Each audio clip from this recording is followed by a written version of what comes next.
अरे बंगाली भाइयों, ये क्या पिच बनाई है यार, गीली पीली खड्डों वाली। इस पिच पे पहले खेती बाड़ी करते रहो या सैलाब का पानी घुस आया था जो अजीब सी बिहेवियर हुआ पड़ा है पिच का। उनके वो तंजीब साकिब वो कौन है, वो छिपकलियां टाइप, वो तेज हवा से बेशक खुद उड़ जाए लेकिन वो भी इधर पैट कमिंस और मिचेल स्टार्क बने हुए हैं। एक एक बॉल मिस करा के ऐसी लुक दे रहे हैं खतरनाक। क्या वो कमाल है यार। हमारे तो वहमे गुमान में भी नहीं था कि हमारे बैट्समैन इस तरह करेंगे। हमने तो जो पिछले 3 T20 बांग्लादेश को व्हाइट वॉश किए वो लाहौर में किए, और लाहौर की पिच पे तो 200 आराम सुकून से बनता है। तो हमारे जहन में यही था कि 200 तो नॉर्मल सी बात है, बल्कि हम तो एक दूसरे से ये मुकाबला लगा रहे थे कि 210 से 220 के दरमियान बनेगा या 220 से 230 के दरमियान। इसमें एक दूसरे की प्रेडिक्शन चेक की जा रही है। हम तो ऐसी बातें कर रहे हैं, हमें क्या पता ये तो 110 पे पुग जाएंगे भाई। वैसे एक बात हमेशा से रही है, कोई पिच की कंडीशन थोड़ी सी भी मुश्किल हो ना, मतलब बहुत मुश्किल नहीं है, मतलब दूर से कहीं हमारे बैट्समैन इधर खड़े हैं और दूर कोई बंदे खड़े होकर आपस में बात कर रहे हैं कि यार आज पिच की कंडीशन थोड़ी सही नहीं लग रही, शायद आज कुछ बिहेव चेंज करेगी पिच। बस उनका इतना कहना है। बाकी जितनी भी टेंशन है ना, उससे 10 गुना 100 गुना ज्यादा करके वो हमारे बैट्समैन खुद अपने माइंड में पाल लेते हैं कि हाँ पिच मुश्किल है तो बहुत ही मुश्किल होगी यार, पता नहीं क्या बिहेव करेगी, पता नहीं पिच के अंदर उन्होंने बारूद दबाए में, जैसी बॉल लगेगी फट ना जाए, हम ना कहीं तबाह हो जाए यार। मतलब इतनी टेंशन में पड़े हुए थे। 2 हमारे मेन बंदे रन आउट हुए। चलो समझ आ रहा था पिच मुश्किल है, थोड़े सिंगल डबल लेने में थोड़ा मसला आ रहा था पाकिस्तानियों को, लेकिन रन आउट होने का कौन सा चक्कर है, इतने घबराए हुए बेचारे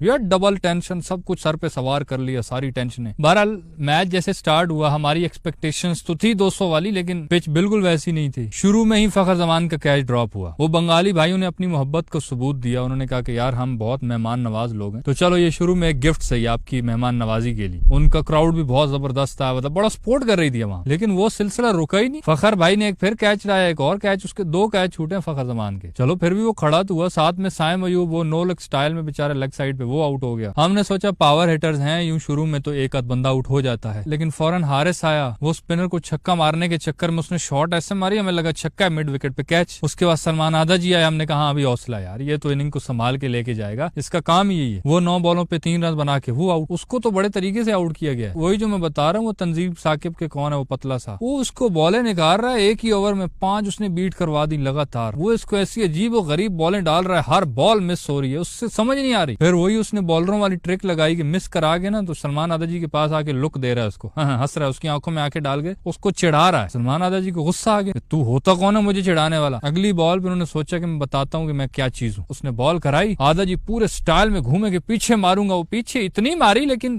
पीछे कीपर की तरफ कैच हो गया, लेकिन वो बता गया कि बेटा मारी मैंने पीछे ही है, तो ये मैं बता के जा रहा हूँ कि मैं कुछ तो हूँ। आदा जी 9 बॉलों पे 3 रन, हारिस 3 बॉलों पे 4, साइम अयूब 4 बॉलों पे 6। फिर मैच विनर आए नवाज साहब। ये रन आउट हुआ लेकिन अपनी गलती की वजह से हुआ, भागने की जल्दी थी पाई को। 10 ओवर में 65 रन पे 5 खिलाड़ी आउट। अगर 65 के हिसाब से भी ले जाओ तो हमने सोचा यार 140 तो बना ही लेंगे, 150 तो बना ही लेंगे यार, इतनी भी माठी टीम नहीं है हमारी, क्योंकि फखर जमान खड़ा था हमारी उम्मीद। लेकिन खुशदिल भाई ने कहा कि जब हम देश के लिए कुछ नहीं कर पा रहे तो तू देश का मामा लगता है, रुक तुझे मैं रन आउट कराता हूँ। उसको ऐसा बेहतरीन किस्म का फंसा के रन आउट करवाया ना, डबल रन के लिए पूरी तरह से भागा। फखर ने देखा हाँ भाग के आ रहा है, जैसे ही फखर भागा तो ये आगे से रुक गया। मजाक था मेरा। तो खुशदिल भाई खुद भी 23 बॉलें खेलकर 17 रन बना कर गए यार। अब पावर हिटर हो, कुछ तो तेज बॉलों के बराबर भी नहीं किया। इस तरह राणा जी भी 10 बॉलों पे 5 रन। ये वो हमारे लोग हैं जो 10-10 साल हो गए, जिनको सीनियर लॉट जिसको बोलते हैं। चलो जो नए यंग लड़के थे, ठीक है यंग है इसलिए कंडीशंस में टाइम लगता है ना थोड़ा, तो हमेशा ऐसे ही होता है दुनिया में, जब यंग ना चल रहे हो तो जो सीनियर लोग होते हैं वो जिम्मेदारी लेते हैं। मुझे नहीं याद पिछले कितने 100 सालों से इन लोगों को देख रहा हूँ कि कभी बहुत ही मुश्किल कंडीशन हो, टीम फंसी हुई हो बिल्कुल, तो ये लोगों ने आकर अकेले दम पे मैच निकाल के ले गए। ऐसा कभी नहीं करते यार। टीम अगर ऐसी कंडीशन मुश्किल है ना, प्रेशर बना हुआ है, तो बाकी यंग फिर भी कोई थोड़ा बहुत खेल ले, ये उनसे जल्दी आउट हो गए। नहीं बहुत मुश्किल है भाई, मैं तो